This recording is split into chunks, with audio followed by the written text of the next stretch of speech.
Hello दोस्तों, welcome back to my YouTube channel. मैं हूं आपका दोस्त रूपेश कुमार। तो जैसा कि हमारे चैनल पे क्या चल रहा है, अभी हम लोग क्या कर रहे हैं, रिवीजन करा रहे हैं। ठीक है, तो क्योंकि पेपर्स में बहुत ही कम दिन बचे हैं, इसलिए मैं क्या कर रहा हूँ, आप लोगों को जितने ही पढ़ाए हुए सेशंस हैं और प्रीवियस ईयर्स में आए हुए एग्जामिनेशन में मैं उनको भी दिखाऊंगा और आप लोगों को क्या है, डेफिनेशन को रिविजन कराऊंगा। तो चलिए मेरे साथ देखते हैं।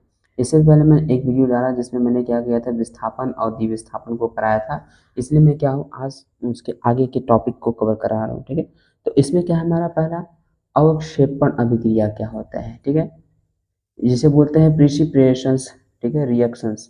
तो कहता है कि वे अभिक्रियाएं जिनमें दो यौगिकों के, ठीक है, वे अभिक्रियाएं जिनके दो यौगिकों के जलीय विलयन मिलने पर अभिकृत होकर अविलेय पदार्थ बनाते हैं। ठीक है, क्या होगा, ऐसे क्या होंगे, हमारे दो यौगिक होंगे जिनको जब हम जलीय विलयन पर अभिकृत करेंगे तो क्या बनाएंगे कि अविलेय पदार्थ का निर्माण करेंगे। कौन सा अविलेय पदार्थ का निर्माण करते हैं, तो उसे क्या बोलते हैं, अवक्षेपण अभिक्रिया कहलाते हैं। ठीक है, क्या कहलाते हैं वो, अवक्षेपण अभिक्रिया कहलाते हैं। ठीक है, तो आई होप आप समझ गए होंगे क्या होता है अवक्षेपण अभिक्रिया। ठीक है, नेक्स्ट हमारा उदासीनीकरण अभिक्रिया क्या होती है।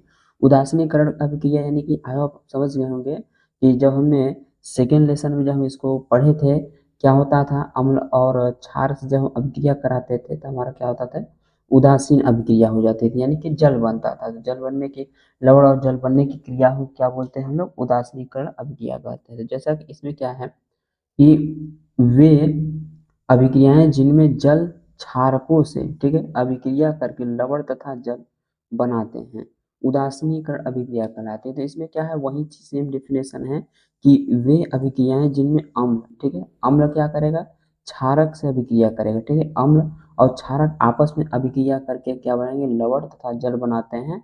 इसे क्या कहते हैं हम लोग, उदासीनीकरण अभिक्रिया कहते हैं। ठीक है, क्या बोलते हैं, उदासीनीकरण अभिक्रिया।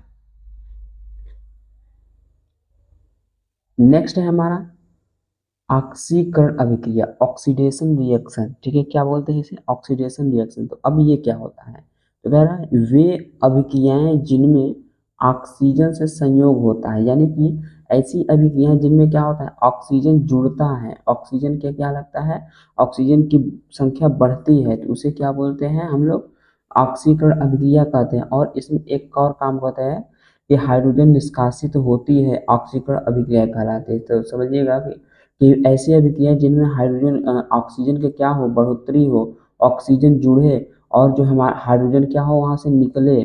ठीक है, हाइड्रोजन क्या है, निकले, तो इसे क्या कहते हैं हम लोग, ऑक्सीकरण अभिक्रिया कहते हैं। ठीक है, नेक्स्ट है हमारा अपचयन अभिक्रियाएं।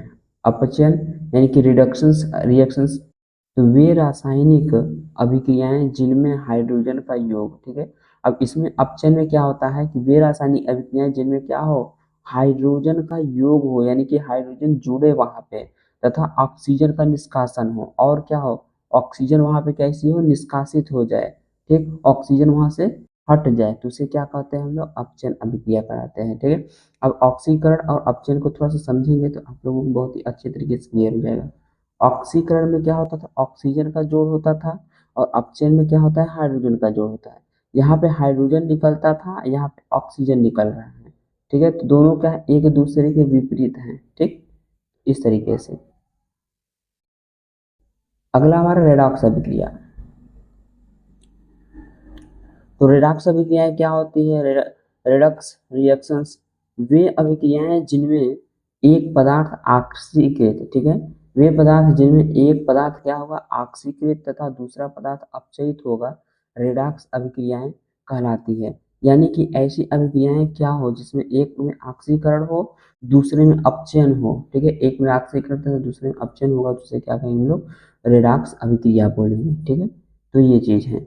अगला हमारा संक्षारण। ठीक है, अब संक्षारण क्या चीज है, तो इसको समझेंगे कि वह प्रक्रम जिसमें धातुएं वायुमंडलीय गैस हो। ठीक है, वह प्रक्रम जिसमें धातुएं वायुमंडलीय गैस हो, जैसे oxygen, carbon dioxide, hydrogen sulphide, जलवाष्प आदि से अपनी सतह पर नष्ट होती हैं, उसे संक्षारण कहलाते हैं। यानी कि जैसे क्या होता है, नमी में, बारिश के समय में जो लोहा होता है हमारा, पानी खाने के कारण, यानी कि नम वायु में आने के कारण उससे रिएक्शन करके उसके परत पे क्या होती है, एक काले काले धब्बे पड़ जाते हैं, लाल लाल टाइप से चिट्टा चिट्टा छोड़ने लगता है, तो उसे क्या बोलते हैं हम लोग, लोहे का संक्षारण होने लगा, जिसे बोलते हैं ये जंग लग गया। ठीक है, तो ये चीज होता है संक्षारण। अगला है हमारा लोहे में जंग लगना। ठीक है, रेस्टिंग ऑफ आयरन। अब आयरन कैसे रस्ट होता है, उसमें जंग कैसे लगता है, इसके बारे में है। ठीक है, तो क्या कह रहा है, जब एक लोहे की वस्तु को कुछ उल्लेखनीय समय के लिए नम वायु में रखा जाता है, यानी कि लोहे की छड़ है, अगर हम नम वायु में उसे रखेंगे तो क्या होगा, हमारा उसमें जंग लग जाएगा। क्या लग जाएगा, जंग। तो ये कह रहा है कि तब वह भूरे, लाल भूरे रंग के पदार्थ से अवतरित यानी कि आवर्तित हो जाता है, जिसे जंग कहते हैं। ठीक है, तो सिंपल सी भाषा में, जैसे हम लोग गांव में या फिर शहरों में देखते हैं कि जब हमारे मकान जो बनता है तो उससे बाहर जो पिलर के छड़ लगे होते हैं, एक सीजन बारिश के पानी से संपर्क में आने से क्या होता है, उसमें जंग लग जाता है। ठीक है, तो इसे ही हम लोग क्या कहते हैं, हम लोग लोहे पर जंग लगना। अब आगे कहता है कि जंग मुख्यतः जल योजित फेरिक ऑक्साइड Fe2O3, ठीक है, H2O होता है। ठीक है, अब जंग हमारा होता क्या है, उसमें जो हमारा Fe2 आयरन होगा और जल होगा। जब आयरन और जल मिलकर रिएक्शन करेंगे और जो हमारा बनेगा, जो हमारा जंग बनेगा, वही हमारा होता है। जो यहाँ पे सूत्र दिया है Fe2O3। ठीक है, इसमें ऑक्सीजन भी भाग लेगा और जल भी भाग लेगा, तब जाकर उसमें हमारे जंग जंग लगता है। ठीक है, इसका निर्माण लोहे की सतह पर ऑक्सीजन गैस तथा जलवाष्प के आक्रमण आक्रमण के कारण होता है। ठीक,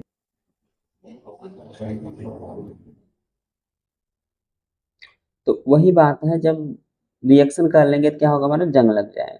ठीक है, अब पेंट करके, अब इससे क्या होगा, हम लोग सुरक्षा कैसे कर सकते हैं, जंग न लगे, इसके लिए हम लोग क्या क्या उपाय कर सकते हैं, तो इसमें दिया है पेंट करके। अगर हम पेंट कर देंगे लोहे पे तो क्या होगा, हमारा जंग नहीं लगेगा।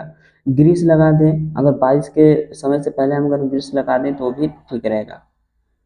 ठीक, आगे कहता है तथा तेल लगाकर। अब उसमें हम अगर वार्निश वगैरह तेल लगाते जाए तो उसमें क्या होगा, हमारा जंग नहीं लगेगा। एवं गैल्वेनीकरण द्वारा लोहे को जंग से बचाया जा सकता है। अब एक हमारा क्या है, गैल्वेनीकरण। गैल्वेनीकरण को आगे हमने क्या है अपने थ्योरीज में कवर कराया है कि कैसे क्या होता है गैल्वेनीकरण। ठीक, अब हमारा क्या है, विकृत गंधिका। अब विकृत गंधिका क्या होती है, इसके बारे में समझते हैं। ठीक है, भोजन में तेलों या वसाओं के ऑक्सीकरण के परिणाम स्वरूप गंध तथा स्वाद का विकृत होना विकृत गंधिका कहलाता है। अब भोजन जैसे बनता है तो उसमें क्या होता है, तेल होता है, और वसा के ऑक्सीकरण से, जब इसमें तेल और वसा का ऑक्सीकरण हो जाएगा तो उसके परिणाम स्वरूप क्या निकल के आएगा हमारा।